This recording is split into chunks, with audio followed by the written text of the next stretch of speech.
In a move that stunned the world, Canada has taken the extraordinary step of barring former US President Donald Trump from entering the country, citing disturbing revelations from the newly released Epstein files. Canadian officials declared Trump a potential security risk, pointing to evidence linking him to Jeffrey Epstein and stating this action was necessary to uphold Canadian values and legal standards. This marks a dramatic break in the historically close US-Canada relationship, signaling a profound shift based on moral and ethical grounds. The decision, announced November 17, 2025, is unprecedented. Never before has Canada singled out a former US president in this way. Officials emphasized the sheer volume of evidence and the need to send a clear message. Those credibly implicated in such serious matters are not welcome. The move has set a powerful precedent, with some world leaders praising Canada's courage and others accusing it of political overreach. Allies in Europe have quietly supported the decision, while critics call it interference in US affairs. Regardless of opinion, Canada's bold action has transformed the Epstein scandal from a US issue into a global reckoning. The world is now forced to confront uncomfortable questions about power, justice, and accountability at the highest levels.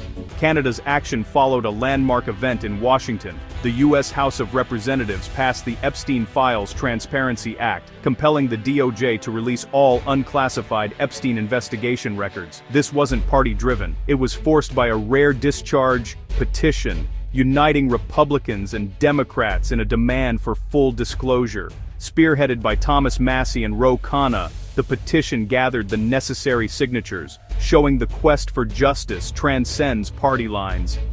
Lawmakers from across the spectrum joined, rebuking efforts to keep the truth buried. Survivors' advocacy and public suspicion fueled the push, with many lawmakers citing their duty to victims and equal justice. Representative Massie warned, "This vote will be on your record longer than Trump is president," underscoring the moment's gravity. The bill's future in the Senate is uncertain, but the House vote has already triggered the release of thousands of documents. The floodgates are open. Dark truths about Epstein's network can no longer be contained by political maneuvering. The transparency movement has become unstoppable, reshaping the national conversation. The initial release of over 20,000 files and hundreds of emails has painted a disturbing picture of Trump's relationship with Epstein. Epstein's own notes from 2018 claim, "I am the one able to take him down, and I know how dirty Donald is," suggesting leverage and shared secrets. A 2011 email from Epstein to Ghislaine Maxwell directly references a victim spending hours at Epstein's house with Trump, contradicting Trump's denials. The files also reveal Epstein's private contempt for Trump, calling him shallow, unintelligent, needy, and borderline insane, yet seeing Trump's presidency as a strategic asset. This relationship was purely transactional. Epstein believed he could use Trump's power for his own benefit. The files corroborate other claims, including the authenticity of the infamous Prince Andrew photograph, lending credibility to victims' accounts. Each new revelation chips away at the wall of denial built by Epstein's enablers. The evidence is now too substantial to ignore or dismiss. At the center of the storm is Michael Wolff, the journalist now revealed as an active advisor to Epstein, not just an observer. Emails show Wolff coaching Epstein on how to handle Trump-related questions, and even plotting to use Epstein to damage Trump's campaign.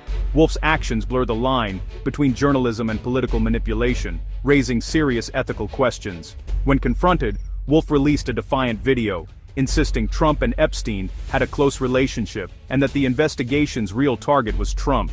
He positioned himself as a whistleblower, deflecting from his own compromised ethics. Wolff's aggressive response is part of a larger legal and PR battle, including a lawsuit against Melania Trump.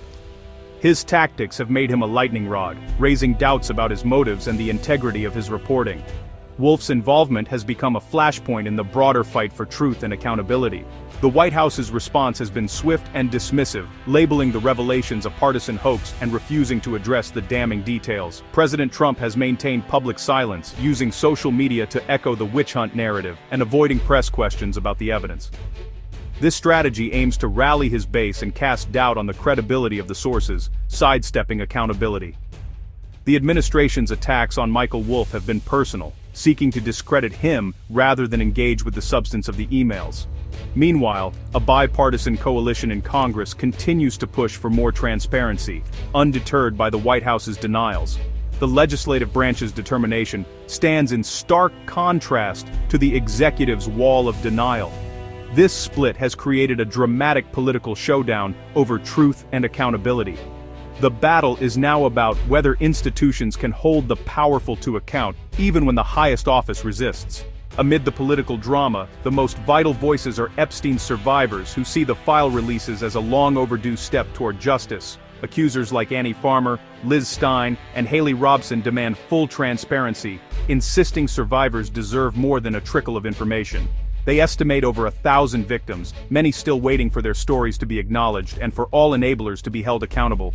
For them, justice means dismantling the entire corrupt system that protected Epstein.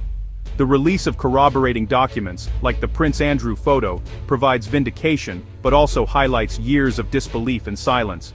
Their persistence has driven the push for the file's release, reminding the world that real people suffered unimaginable trauma.